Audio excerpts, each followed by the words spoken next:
What up, YouTube? It is still very dark out, but as it is time for another Tuesday video. So with that, today's video is going to be a little bit different. I'm going to touch on a couple of things, commentary, and then I have a couple of spooky stories I wanted to tell you.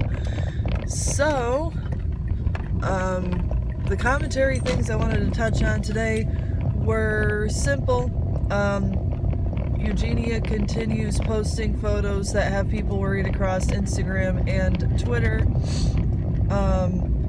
Pretty Pastel Please, aka Alex, has uploaded the Yes Style Advent Calendar video, and seemingly gone through her second nose surgery, as hints have been dropped throughout the last couple of videos.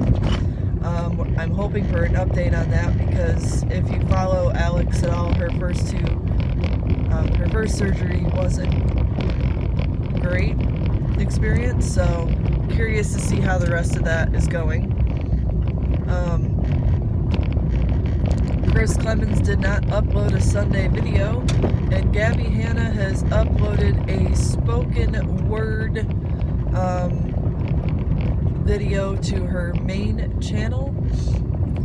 A live book signing, rather lengthy video, I believe, to her main channel, and a poem that has a trigger warning about like abusive situations in her vlog channel.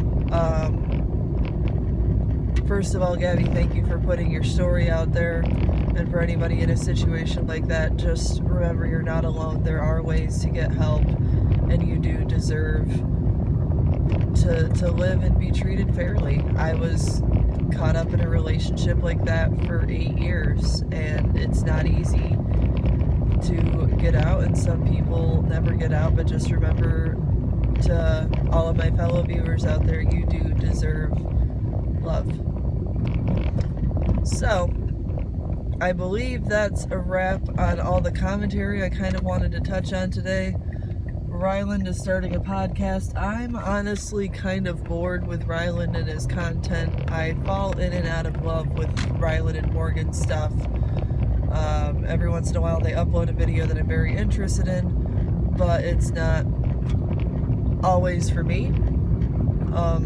Box of Thoughts podcast has been uploading regularly, so if you're into Gabby's content, go check that out. With that being said, let's get into the ghost stories. So, I have had a couple of creepy things happen to me that I can't necessarily explain.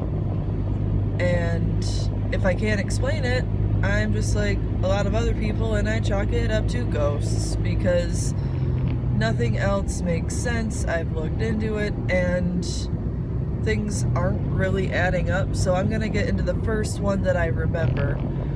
We were staying at a friend's house, helping him out as like a roommate type of a situation, and I remember we had this, like, you know how you have a big container on your counter for spatulas and spoons and stuff, and this stuff is, you know, set in there pretty deep. It should stay put, right? Well, I'm in the kitchen doing something, and I remember a spatula, I think it was, just hopped out of that container. And at that moment, my now husband was walking back from the front room of the house, and he got pushed, and I saw it. So that was only partially my experience. I wasn't the one being pushed, but it was a little bit creepy. And then the next experience I had was actually in the same town. I think this was a couple years later, and there was this thing every year, and it was kind of cheesy, in that it was mostly geared towards like school age, and not to knock school age people or anything like that, but basically they would do a haunted walk. So all the different historic sites in the town would be the places for like a discussion, like a creepy story time kind of vibe. Some of them were based in fact, some of them were completely made up. There was a couple of high school kids that completely ripped off Annabelle, which was original, guys, good job.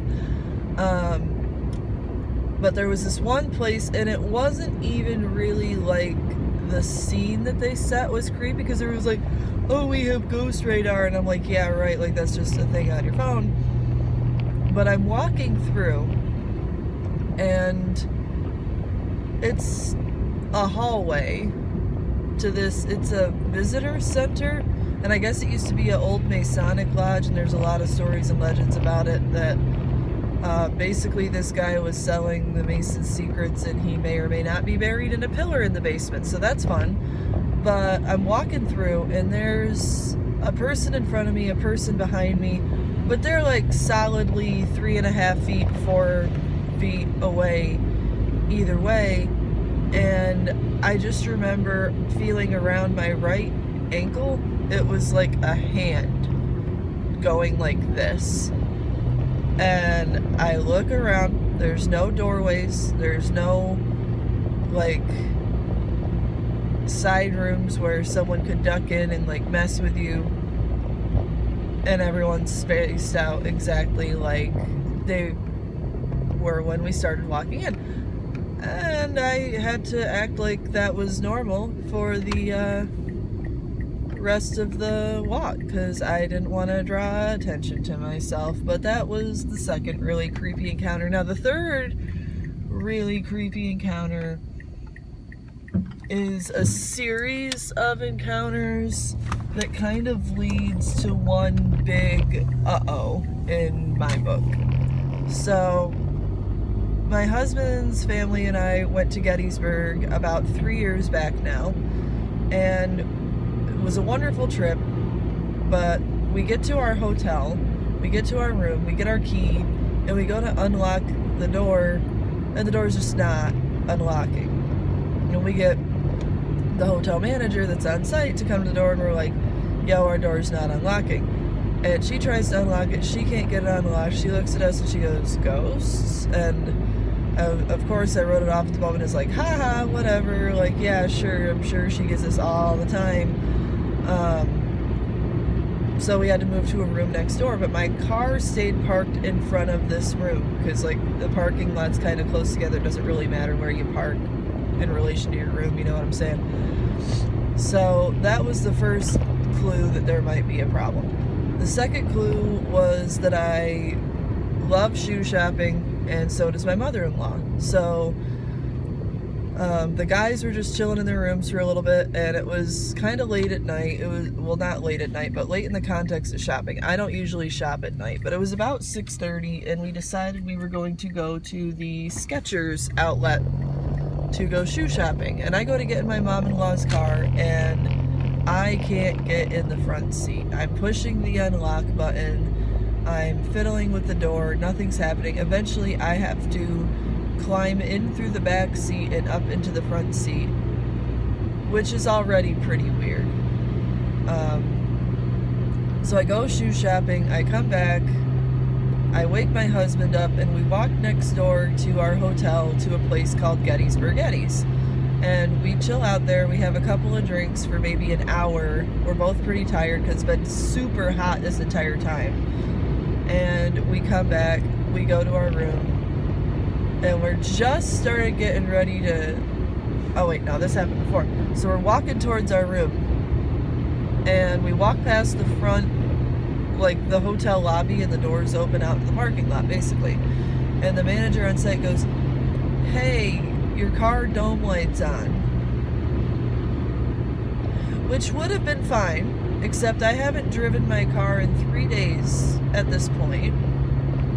And when I went shoe shopping with my mother-in-law, the car dome light wasn't on. When I came back to get my husband to go to Gettysburg Eddies, the car dome light wasn't on, which means in the 1 hour that I've been gone, while my doors are still locked to my car, the dome light turned itself on. So naturally, I'm freaking out. I'm thinking I've got a dead battery. I unlock my car, hop in, turn the dome light off, turn the car on, and the car starts right up. So that's pretty weird. But guess where my car is parked? In front of the potentially haunted hotel room.